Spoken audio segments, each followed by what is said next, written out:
Hey y'all, I'm your host Maje, and welcome to another episode of Rewatch, a podcast where I binge your favorite shows as fast as I can. Last week we had a spin-off episode with my buds Bebo and Riley Sue of Know It All podcast, and we discussed season 4 of Love is Blind all the way up until the weddings. So if you're a fan of reality TV, go and give it a listen. We also did an episode of Know It All about cryptids, so pop on over to Riley's podcast if you're into underground creature culture. Okay. Let's get back to our regularly scheduled programming. By now, you probably know the spiel, but I'm gonna give it anyway. We spun a wheel and we landed on the ABC hit drama series Scandal. This week, we're getting back into it with season 4 of Scandal. This season of Scandal covered 22 episodes, and most of them were good. Now, I said in our last Scandal episode that season 3 was my favorite so far, and for the most part, this week, that's staying true. Most of the episodes this season were absolutely fire. I'm not gonna lie to you. I actually crammed this season into 2.5 days. I'm sure that tells you more than enough about my social life, and I'd not like to get into that right now. Enough clamoring on.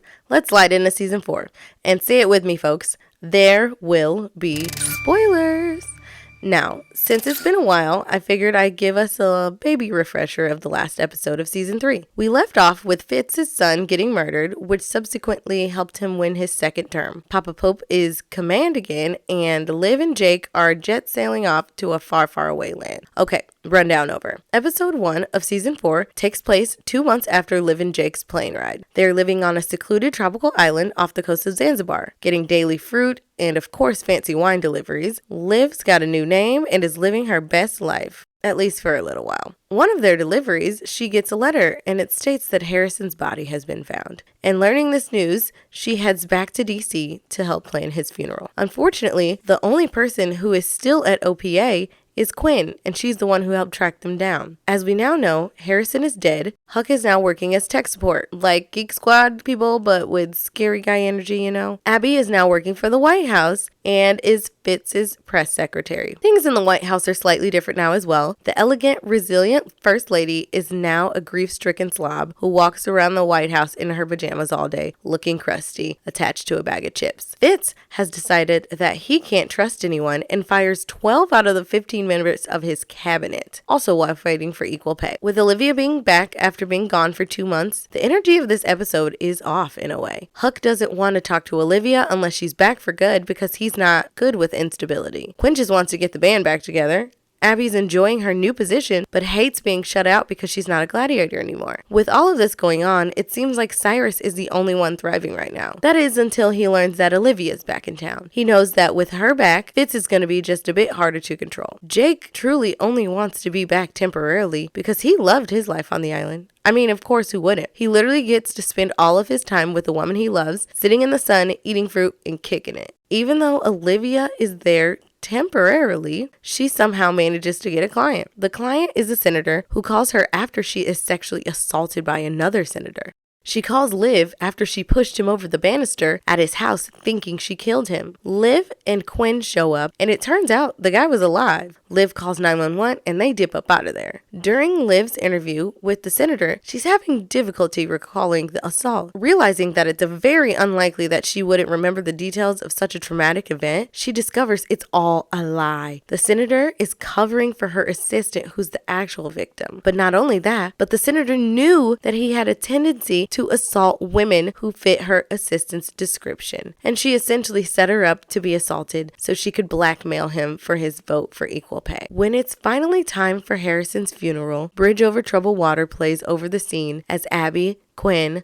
Huck join Liv at his gravesite. It's a tearful and very small service as they're the only ones to attend, with an exception of Jake, who's standing in the background just for Liv. With a noticeable lack of family and friends, Olivia reveals that they were all he had in the world. He would always tell the story about how his parents met on a first date, but the truth is that he grew up in a group home and he never knew them. Everyone says their goodbyes by dropping rose petals over his lowered casket, leaving Olivia as the last person there. Olivia, feeling the immense loss of her friends, decides to contact Huck. She asks about his family. As long as she's not back for good, he wants to continue living his life as Randy, the computer guy. He states that Huck has hope and Randy does not. Huck later sees Olivia on the news stating that she's representing Kate, the assistant, and he knows that she's back for good. After the press conference, Olivia walks through the halls of the bustling Capitol building, and she and Fitz spot each other from across the room, but they don't acknowledge each other. They breeze past, and for a moment, everyone else in the room disappears except them.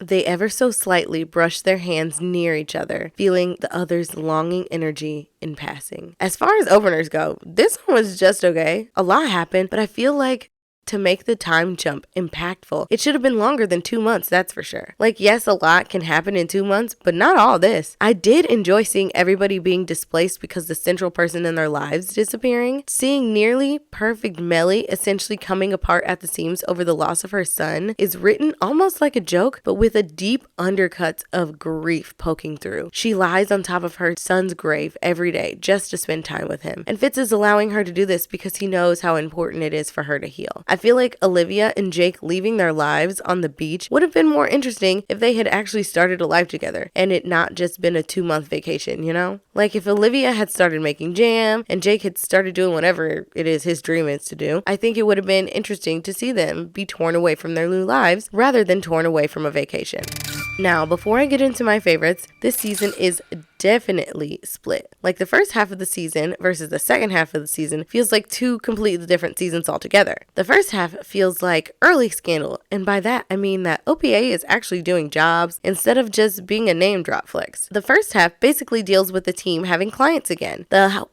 The White House hires Liv to wrangle a couple who are Fitz's gun control advocate guests, and they secretly hate each other, so that becomes incredibly difficult to do. The president's daughter calls Liv to take her out of a party safely, but not before she gets Eiffel Towered and films it. This obviously leads OPA to do some major damage control. An attempted presidential assassin convinces Liv to take his case to prove his innocence, but let's just say this backfires hugely on her. One of the client stories brings us one of the biggest storylines of the first half of the season, so I'm putting this as my favorite storyline. One of Liv's old college pals, Catherine, hires her after her daughter goes missing. Like, it's only been a day, but she's 15, so it's kind of a big deal. Anyway, Liv's team manages to track her down, but right before she gets killed. Immediately, Catherine is suspect number 1 because it turns out that she was having an improper relationship with her daughter's 17-year-old boyfriend. Catherine didn't actually do it, so the team's investigation leads to the discovery that her daughter stole a file from her dad's office, and her dad's dirty off-duty cop, security guard guy, killed her because she knew too much. The file contains surveillance photos of Olivia. Long story short, all of this leads to Olivia getting kidnapped. Yes, you heard that right. At the end of episode 9, she gets Liam Neeson style taken.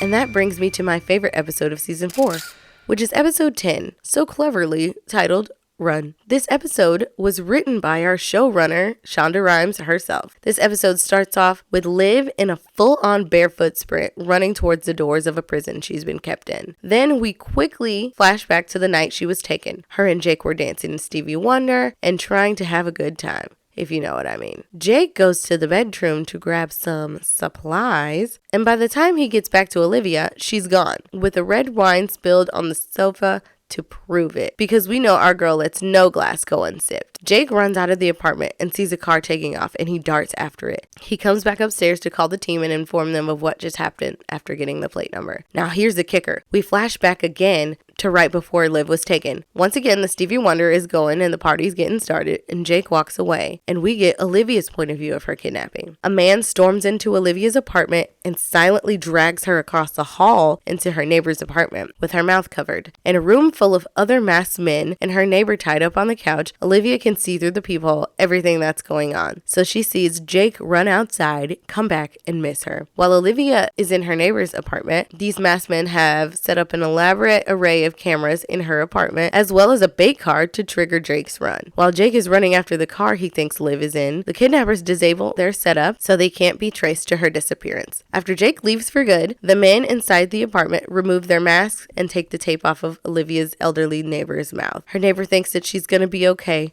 but Olivia knows that now masks are off, that means her life will be taken. Olivia closes her eyes tight as they shoot her neighbor in the heart, and she dies right in front of her. Now this part's gonna get kind of gross and sad, I guess. To smuggle Olivia out of the building, an ambulance shows up and picks up the body bag. When we get back to the ambulance, the body bag opens up and underneath of her neighbor's dead body is Olivia. Obviously, when they take her out, she's trembling because who wouldn't be after such a traumatic experience like that? But we know Olivia, and she's still that girl at the end of the day. The kidnappers try to intimidate her by trying to get her to offer them stuff. But Olivia Pope is a smart girl, and she knows that none of these men are in charge. And she reads them for filth for even trying to pretend they are. Liv is injected and then wakes up in a prison we see at the beginning of the episode. She's thrown into a cell with a prisoner named Ian, who's obviously been there a while. In trying to give Ian some hope of their rescue, she lets it slip that the president is going to come and rescue her. She gets 5-minute bathroom breaks and has been using them to formulate a plan to escape. Unfortunately, she's caught trying to unlock a window in the bathroom, and she gets into a scuffle with one of the kidnappers, and he wants to execute her. A different kidnapper comes in and convinces him that they can't because she's worth too much alive. Still, she has to be punished. So even though they can't kill her, they can hurt her cellmate. They drag Ian out of the room. She hears him scream for his life, and then 2 shots ring out. A thump is heard,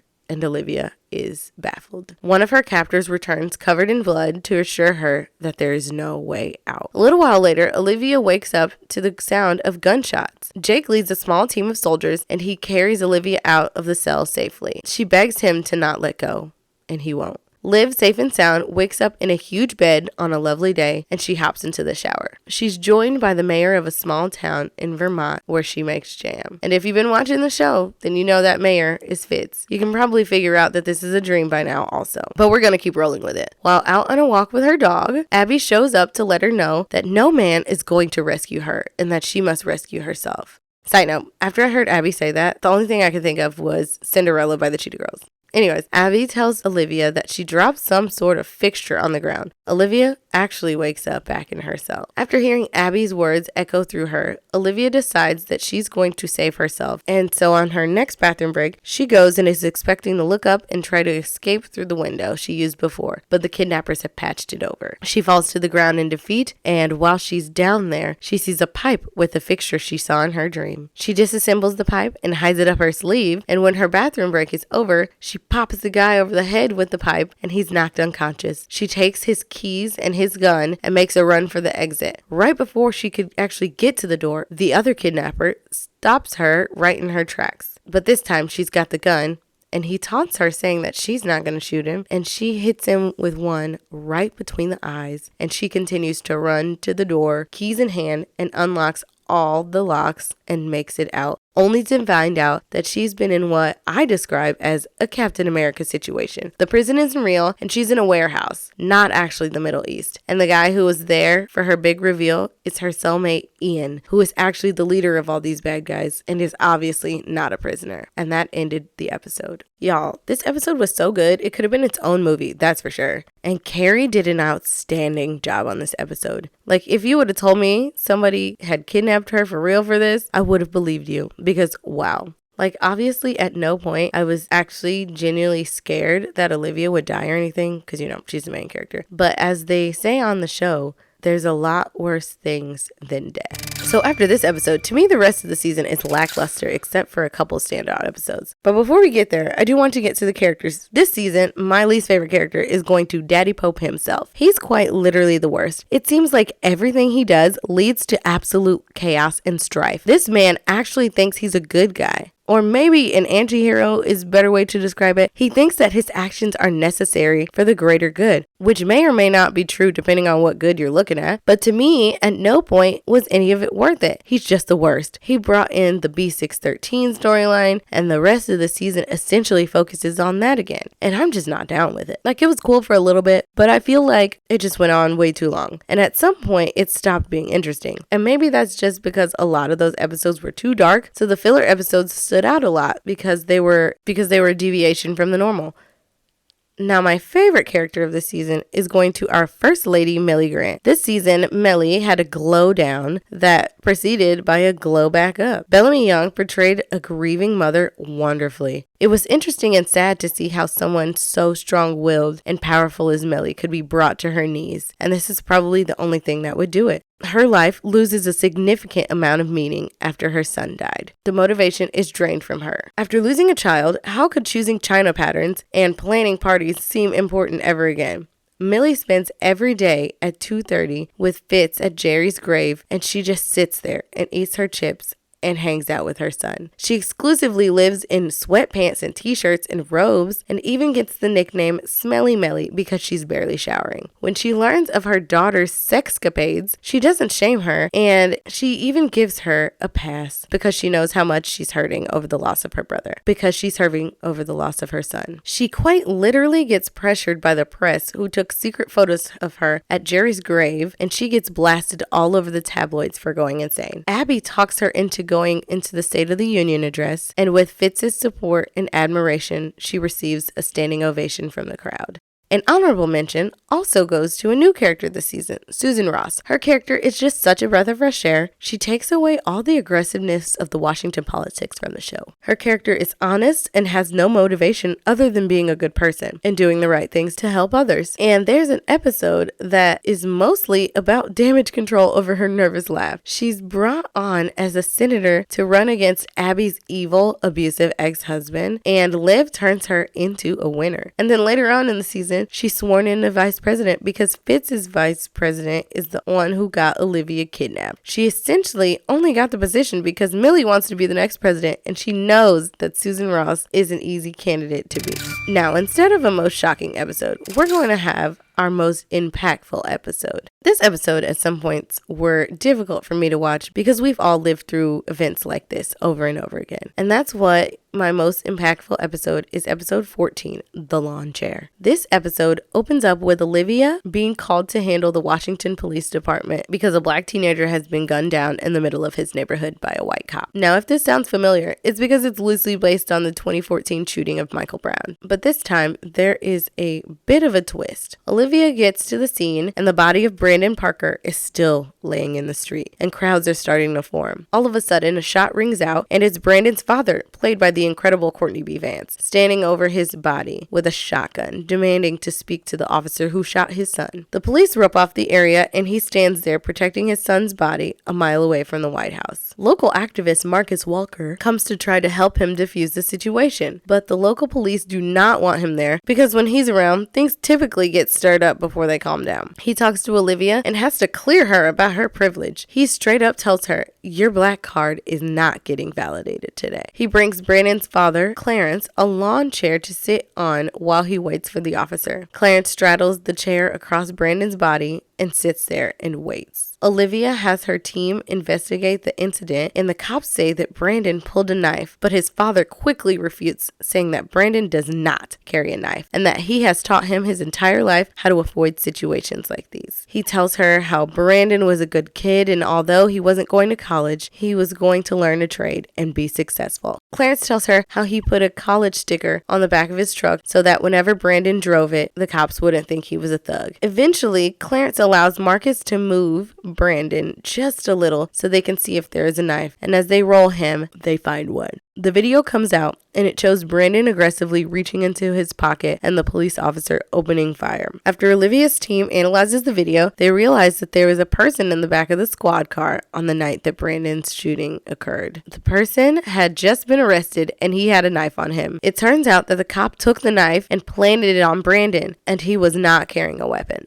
Olivia confronts the police officer, and he goes off on this whole racist tangent and says Brandon Parker is dead because he didn't have respect, sealing the nail in his coffin. David Rosen has the officer arrested, and Olivia tells Brandon's dad that his son was simply reaching for the receipt in his pocket to show the officer. Clarence, now knowing that his son's name is cleared, stands up and is ready to be arrested, but that is not going to happen. Olivia takes Clarence to the White House to meet Fitz, and Brandon's dad cries in Fitz's arms over the loss of his child. I've said it before, but there's something about the tears of a grown man that just makes me cry. And these definitely sent me into the waterworks. I think this episode is very impactful to me because as a black person, as a black woman, I have to be concerned for the black men in my life. I have to be concerned for my cousins and my uncles and my partners and my friends And one day I'll have to be concerned for my children and for my grandchildren. And all that worry in the world, all the precautions in the world. And this still could happen, just like it did to Brandon in this episode.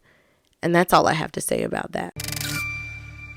I've expressed my displeasure over the second half of this season, so I'm not really gonna talk about it. I'll hit the main points because they'll probably be relevant for next season, so here's some bullet points. David Rosen was trying to take down B613. He failed. Mellie ran for senator, and she won. Olivia's dad blackmailed her, and that got rid of the grand jury on David's case, making him fail. Cyrus had to get married to a prostitute. B613 is dismantled. Olivia's father goes to jail. Olivia's mother is set free. Fitz kicks Mellie out of the White House. And that's pretty much everything that happened at the end of the season. To me, it was low-key uninteresting. If any of that piques your interest, go watch that last episode. I just want to say thank you guys for sharing the pod. It's been incredibly helpful to help us find listeners all over the world, and I greatly appreciate it. Be sure to follow the podcast social media pages and share on them as well. Make sure you're following the pod's Instagram at rewatchpod and Twitter at rewatchpod_ for more content. Hit us up and feel free to recommend your favorite show. And lastly, please rate the pod 5 stars. Anyways, back to binging. Try and catch me.